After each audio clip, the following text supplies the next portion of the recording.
All right. Hey, everybody. My name's Sarah Gray, and I am a lead recruiter at JobJunxion. Our company helps people find jobs, and we work on some professional development, such as running a boot camp to help build some of those technical skills outside of school to help you land that first job, as well as some resume writing and interview skills. So I'm really, really honored to be here today to do a resume roast. We were here last year as well, and I see lots of people excited about it. So I'm going to take you guys through a couple of resumes, show you some resumes that have some flaws, as well as some that I like, because I think it's important to do a bit of a contrast there. We don't have a ton of time. There's a lot to go over, so we're just going to jump right into it, and I'll do my best to answer any questions. No, there is not any personal information in the resumes. We've done our best to redact them. We've had permission from the candidates to share their resumes. There's only 2 personal resumes, and the rest are examples that I have found online. So I'm going to share my screen here, and we're going to go through them together. So just give me 1 second to get started. So before we get started, there's a few things that I want to go over because I think it's going to be more effective for you guys to have a good understanding of what we're looking for. And then when we look at some not so great examples, you'll be able to pick up on it yourself. So what's the goal of a resume to start with? Your resume is to market yourself and your skills. So try and get into the mindset of being a careerpreneurial. It's like a new word that's going around, and it basically means that you are the boss of yourself. And even though it's a full-time permanent position or a contract position, you are always representing yourself almost like it's your business of you. So you want to write your resume that way and represent your resume. It's like a sales piece. So keep that in mind when you're writing your resume. It is a marketing tool. So we're going to look at some examples in a second here, but let's just go through some formatting tips and tricks, things to pay attention to, making sure that your headers are bold, that you have bold headers on the left margins and bold dates on your right margins, and that really helps draw your eye from left to right across the page, and it makes it really readable for the hiring manager or recruiter. You want to make sure that you use appropriate spacing. People can get sloppy with their indenting. We want to see if you're indenting for your paragraphs or for your bullets that it's the same throughout. You want to keep things really uniform. Keeping the font size small so that you can have enough space to write everything that you need to fit on your resume without it being really hard to read. So depending on the type of font, we suggest 10 to 12 point font. And then of course, a little bit bigger for your headings, like 14 for your headings, and then 16 for your name. You want your name to be big and bold and centered. And it's the most important thing that you need to be able to know whose resume is attached to all of that important information. And then you want a font that's really readable. So no kind of fancy fonts or things like that distracts the eye.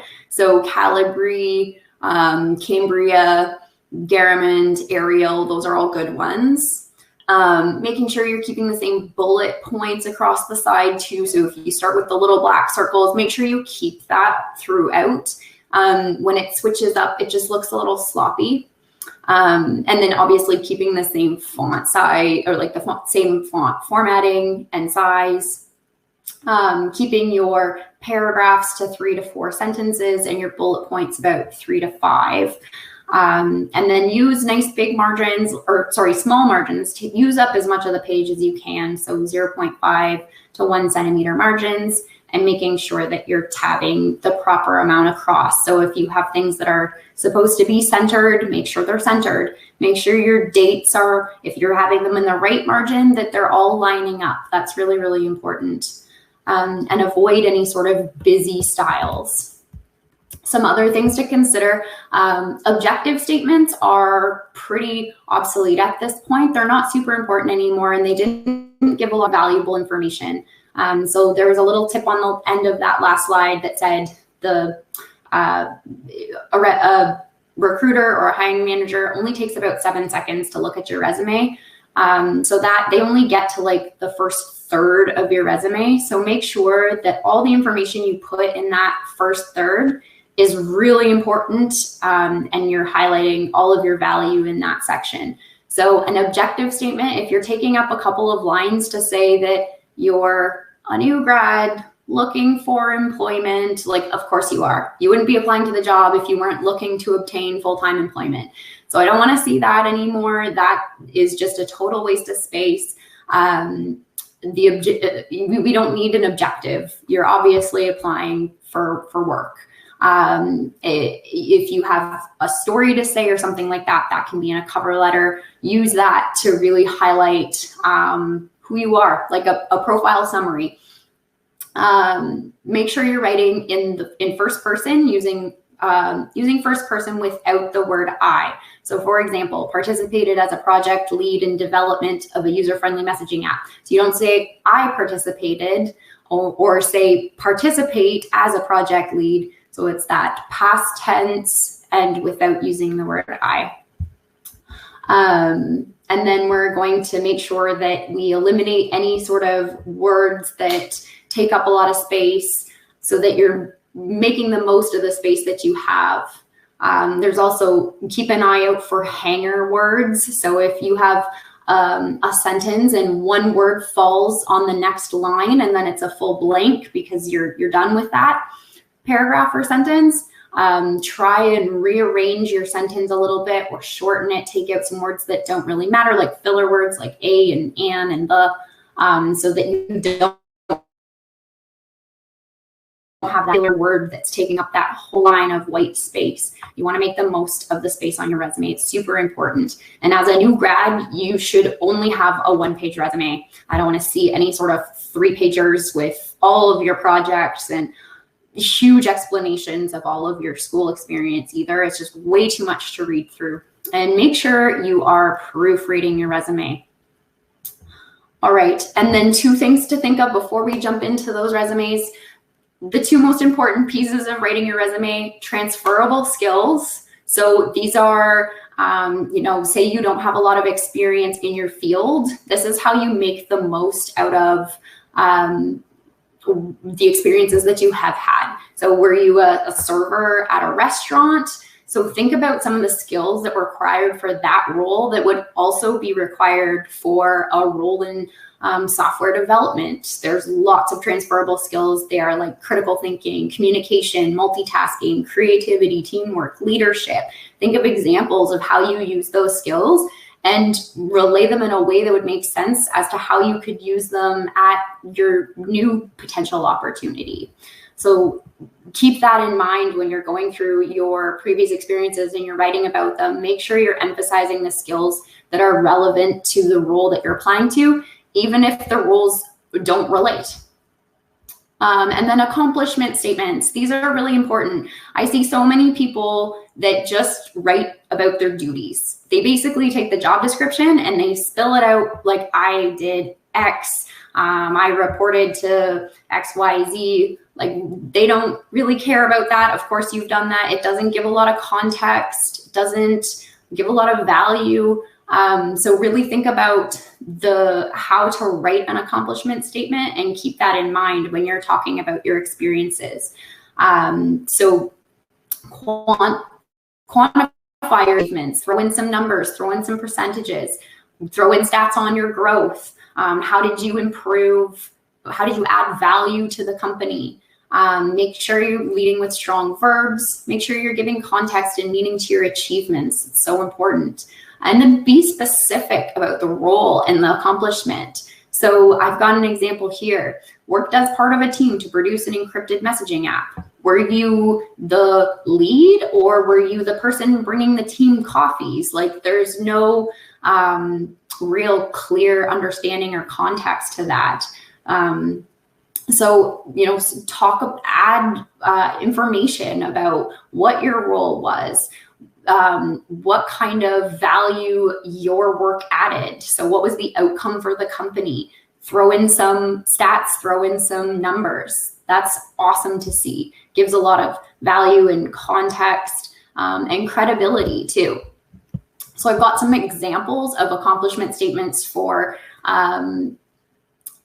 technology jobs here. So you'll see lots of percentages of growth. You'll see some strong verbs, starting out with some strong verbs, and being really specific about the work that was done. And then I'm gonna jump back here for a second.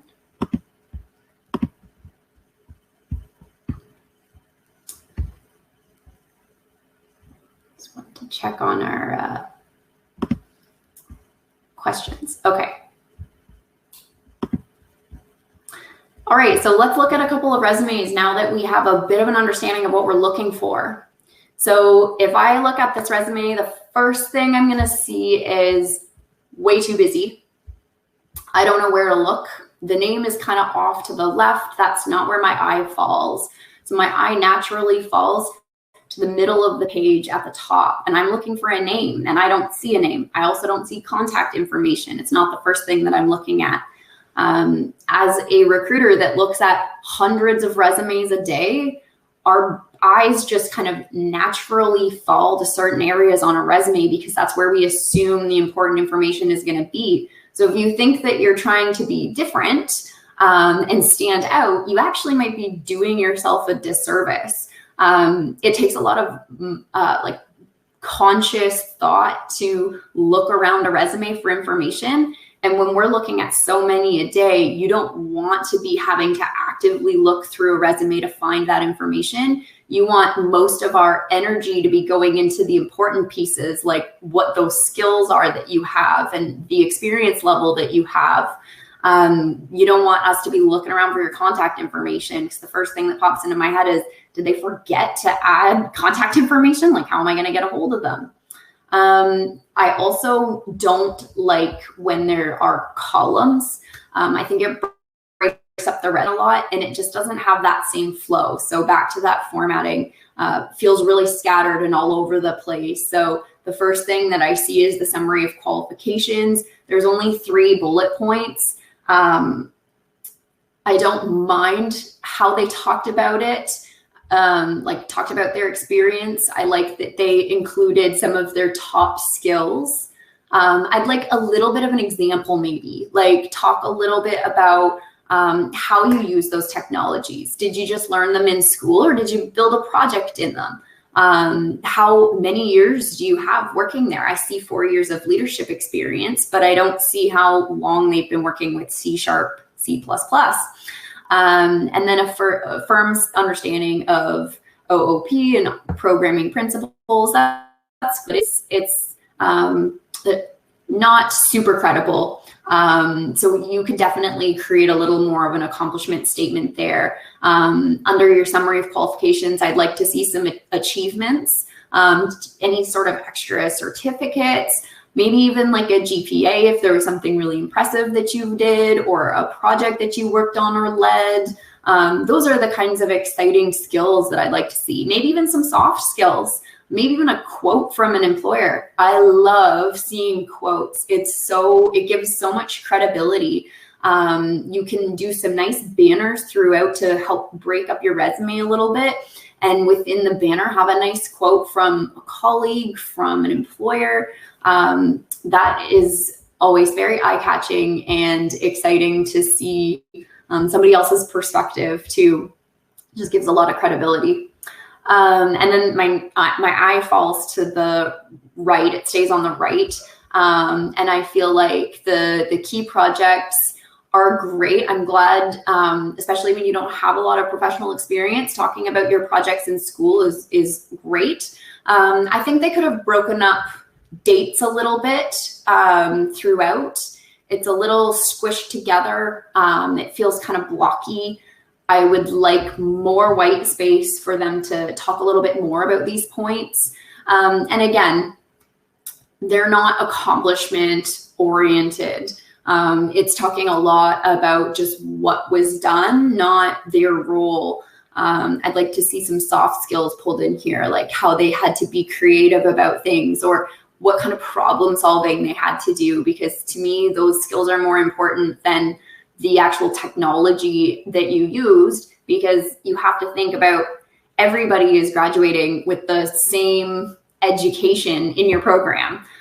So how can you stand out amongst everybody else who's just gotten the same education and experience in learning those skills? So you have to tie in your own flair. What do you have to add that everybody else doesn't? So something unique about yourself. And I don't see that in this resume very much. I just see a lot of repetition around, what they did. I see a couple of numbers. They've thrown in a couple of numbers like 300 students. I see a couple of awards down here. That's great. I don't see education at the top.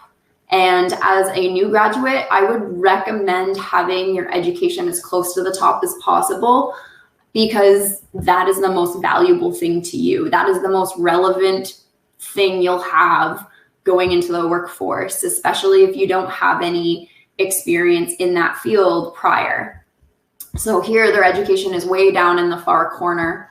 I also think, like, if you're applying to a technical job, your technical skills should kind of be front and center, because those are really important too. And this is off to the side. The font is kind of hard to read. I'm not a big fan of the blue and white. Another big thing is, guys, I know it's not a huge deal right now because interviews are remote. Everything's happening virtually, but you have to consider when an employer is having an interview with you in person and they have to print off your resume, the last thing they want to do is use all of their ink on your resume because half of it is blue. So be considerate about that too. A little bit of color is okay, especially as like a little header, footer, or banner, or whatever you want to do there, just to break up your resume a little bit and add a little bit of a flair without taking away from it too much. But I've seen some that the whole background is green, and when you print it off, you actually can't read it at all. And that makes it really hard. Just gonna jump back over to you guys for a sec, just to make sure we don't have any questions. Okay, we're good. All right, let's keep going here. All right, here's another one. Okay, so let's talk about white space on a resume really quickly. Too much is definitely a bad thing. This does not have enough words. And then there's just way too much white space. So I really don't like your name and demographics to all be on different lines. Your resume doesn't start until halfway down your page. And I don't like that. It takes energy to look through the white to find the important information. And if you're actually writing about your experiences, you're not going to have that much room to waste. So be considerate about how much white space you're wasting. So keep all of your demographics, like your address and your phone number and your LinkedIn link and a GitHub link or website portfolio link all across the top. And you can shrink that. They can copy and paste. It doesn't need to be super readable. So keep that nice and small so it fits nicely, and then name nice and big and centered, and keep all of your information up on your resume so that you're not starting a quarter of the way down the page. Once again, they add an objective. It's pretty vague. I also, and this is just a personal preference, but I'm not a super huge fan of your headings down the center of the page, because our eyes naturally read left to right. I really prefer to see things broken up with headings across the left margin. It just makes it a little more readable, a little more digestible, especially when you're doing this over and over and over again. our eyes get kind of lazy, and it's nice to just be able to read left to right. The idea with proper formatting with a resume is so that you don't distract from the important pieces of your resume. Professional summary. So to have an objective and then a professional summary doesn't make a ton of sense to me. I would get rid of the objective, just have a professional summary or a heading. So we will talk about that in a quick second if I have enough time. Professional experience. Okay, I like that they have their job information in the one side and then the dates on the other side. They're lined up against the right margin. That's fine. Education's at the bottom again. I really don't like that. I want to see the education up at the top. I want to see more information in their bullet points. They have a little sentence before their bullet points. That's fine. I'm going to show you an example in a second here. I think it's fine to explain your role a little bit and then go into bullet format, talking about those accomplishment statements. So the little sentence, like 1 to 2 lines, just explaining what your role was, and then using the bullet points to provide context. And then a little blurb of relevant skills. Once again, to me, it's a bit of a waste of space. I'd like to see better sections, like sectioning things off, like technical skills or a skills summary. Professional summary is fine, but I'd like to see like a summary of qualifications.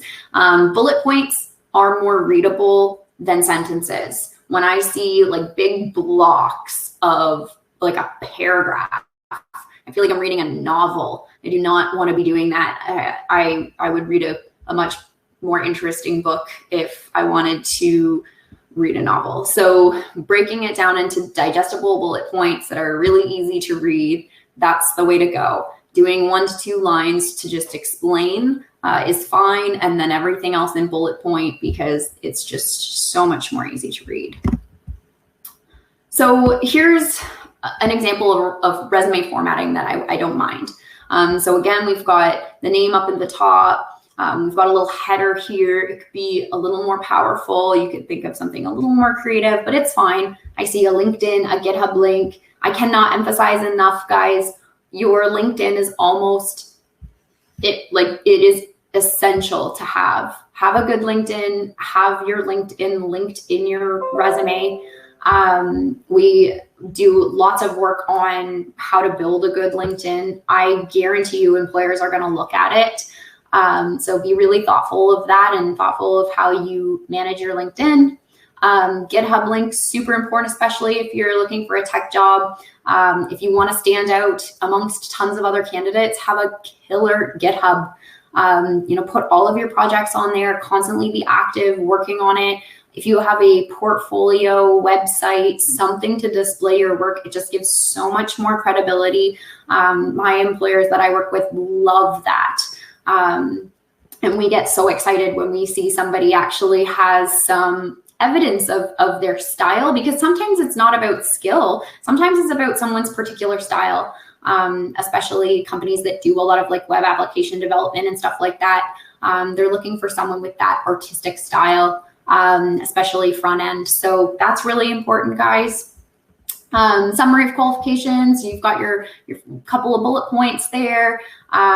Education right at the top there. Awesome. When you don't have a lot of experience to talk about, you can absolutely include like key subjects in your education so that you're creating some keywords for your applicant tracking systems that people are using now. A little list of technical skills, and they've broken it out into different sections. That's super readable. Love that. And then professional experience. I see, the education, or sorry, the place of employment on this side, dates on this side. You get a little more specific with the dates. I appreciate that. Their role, a quick little blurb about what they did, and then more specific bullet points. They even have a little spot for technical skills used for that job. I love that because it creates some credibility. When someone does a technical skills section, like up at the top here, I can't tell if you learned that skill in school or if you've been using it for 10 years.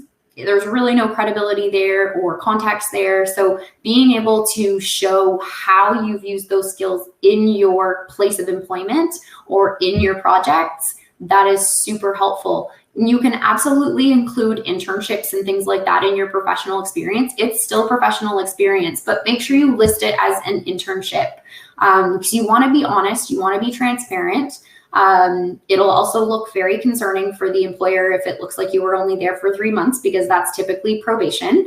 So if they see a bunch of like 3-month placements, very important to include that it's a co-op or internship, or they're going to think you're not making it out of probation. But yeah, absolutely include it in your professional experience. You can have a section for projects as well. Just again, make sure you're not taking up too many pages. You want to keep everything to 1 page. So be very thoughtful there. Couple other examples. So similar, you've got your name front and center, a nice list of all of your links, phone number. You've got education at the top, technical skills, experience, and then this one includes the projects. So they've used up their margins so that they can have more information on here. It looks great. I love it. This, again, I'm not a big fan. I don't like the columns on the side. Another thing to consider with columns or text boxes, now that we're using applicant tracking systems, they're sometimes not picked up by the applicant tracking system. So if you're submitting your resume like directly through a website and you're not submitting it through a real human, it may reject your resume, or it may not transfer over the proper information. I run into resumes frequently that the applicant tracking system doesn't scan it properly, and it's missing a lot of important information. So make sure you avoid any sort of text boxes or weird little columns off to the side, because oftentimes those applicant tracking systems can't scan it properly and relay it into the proper formatting. I like this one as well. I like the head. This is in the center, but I don't mind it because they've kept the lines, like they've blocked it off, given a bit of a banner for the headings. I think that's really tasteful. And then this is just an example, but they've started off a bit of a sentence there. They were going to do like a nice heading there. That looks really nice. They've got the education. They've really explained a lot about the education, which is fine, but I think it's important to include your work experience too. It's a balance between if education is all you have that's actually relevant, you definitely want to emphasize it, but at the same time, it's important for employers to know that you are employable.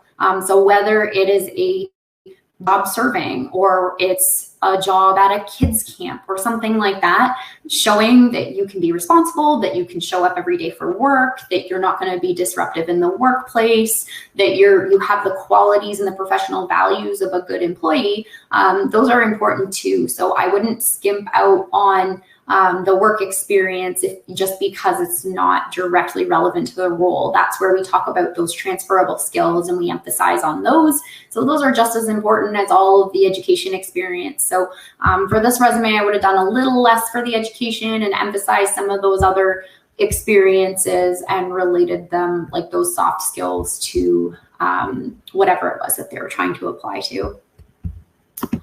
And we're getting pretty close to the end. So here, I'm just going to answer some questions. What are your thoughts on having location on your resume? Yeah, so location for me, I like to know as a recruiter where you're located. It's difficult because I will exclude somebody if they look like they are not in the jurisdiction of the role, especially if it is an in-office role. We're seeing in-office roles less and less. So I think it is necessary to include your location. Do not give a full address. You can just, you can just do like your city and initial of your province. Keep it short. What else? Putting links in projects. Yes, absolutely. Do links in your projects. Amazing. You're giving context, and then they have something they can click on and jump right to whatever the project was. Love it. Absolutely include links in your project.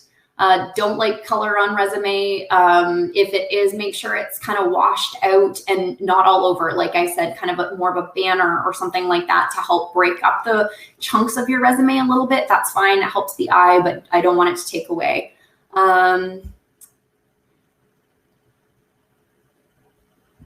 Yeah, okay, I can take a look. If anyone has any questions after, because I've reached my time, I'm happy to chat.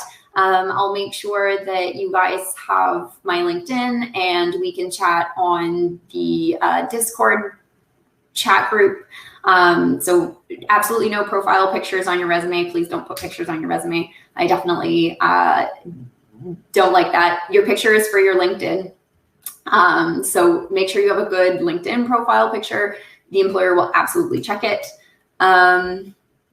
Quote someone from, oh yeah, for sure. I can. Okay. So if you guys have additional questions, feel free to reach out. I will put my, my email and my LinkedIn in our chat session here.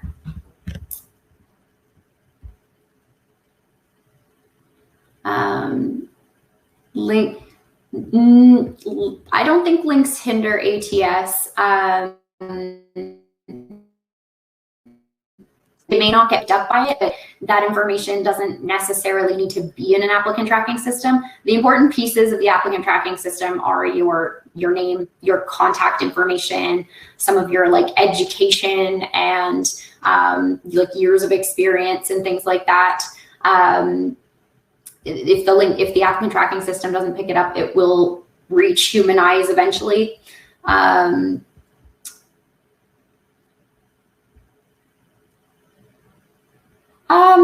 So should I not mention a skill that is not directly related to the position?